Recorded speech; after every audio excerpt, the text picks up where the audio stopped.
Nako, ako pa yung nagkakape at ako'y naglinis ng buong bahay. Ngayon ako'y naligo at nagkakape naman, ano. Pero pag open ko ng cellphone ko, nabungaran ko yung isang video na sinasabi ni Robin Padilla na haharangan niya daw sa Senado ang impeachment ni Sara Duterte kasi hindi naman daw magnanakaw Sara Duterte. Hindi nga magnanakaw. Hindi magnanakaw. Lustador ng kwarta ng bayan. No? Kasi yung hindi magpapahuli. Nandyan pa yung Sara Duterte na yan, nakalantad. Pero, nilustay niya ang pera ng bayan. No? Ikaw nga, Robin Padilla, tuminutino ka. Huwag kang konsentidor. Alam niyo, mga kapatid, bakit kaya nagkaganito yung gobyerno natin? No? Nakakaawa ang Pilipinas. Sa totoo lang.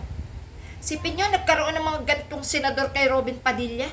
Madadagdagan pa ang mga tanga. Diba? Madadagdagan pa yung mga walang kaalam-alam. No? Nauna na yan sila Bong Revilla, sila Jingo Estrada na walang nagawa sa bansa. Naging utos-utosan lang yan ng mga naunang nagtarantado sa bayan. No? Hanggang sa natutunan nila ang magtarantado na din. Natutunan nila ang mangupit, ang mangurap, ang magnakaw, ang maging plunder. No? Tapos ngayon, eto. Nadagdagan ng Robin Padilla. Nadagdagan ng Bato de la Rosa na hindi nga alam kung ano ang pamagat ng ating national anthem. Itong Robin Padilla na to na hindi naiintindihan yung paglustay ng pera ng bayan kung paano ang ginawa ni Sara Duterte. Hindi daw magnanakaw si Sara Duterte. Paano nga ba?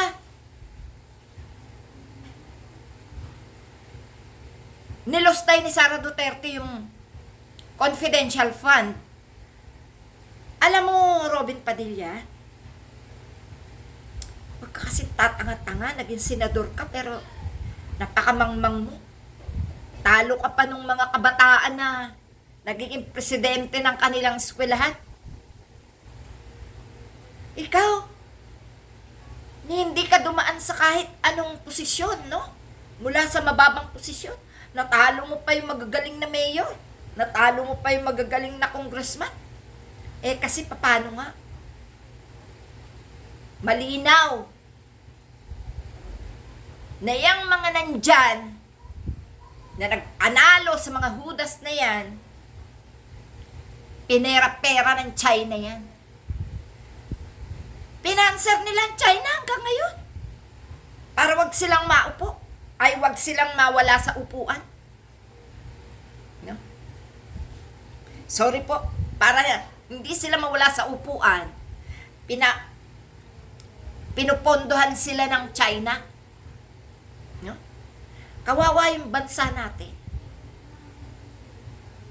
Kung gusto nyo ng tahimik na bansa, wag nyo nang iboboto yung mga ganyang klase ng taong konsentidor sa mga lustador ng pondo.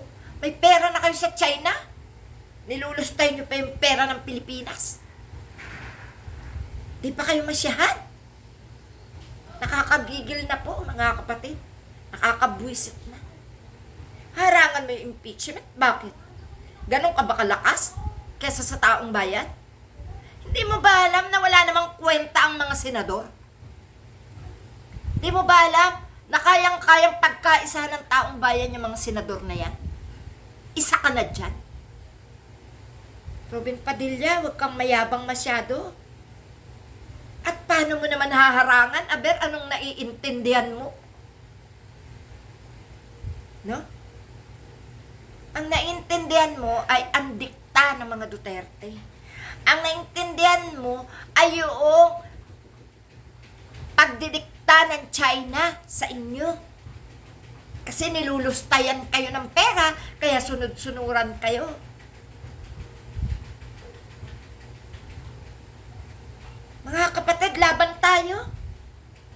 ganito. Hindi ganito ang sistema ng ating bansa dapat. Ang mga nakaupo, puro hudas. No? Puro walang hiya. Grabe magtanggol sa mga may sala. Ang mga umupong walang naiintindihan. Pustahan tayo kahit sa katwiran, hindi ka uubra sa akin ha, Robin Padilla. Ano ba namang alam mo?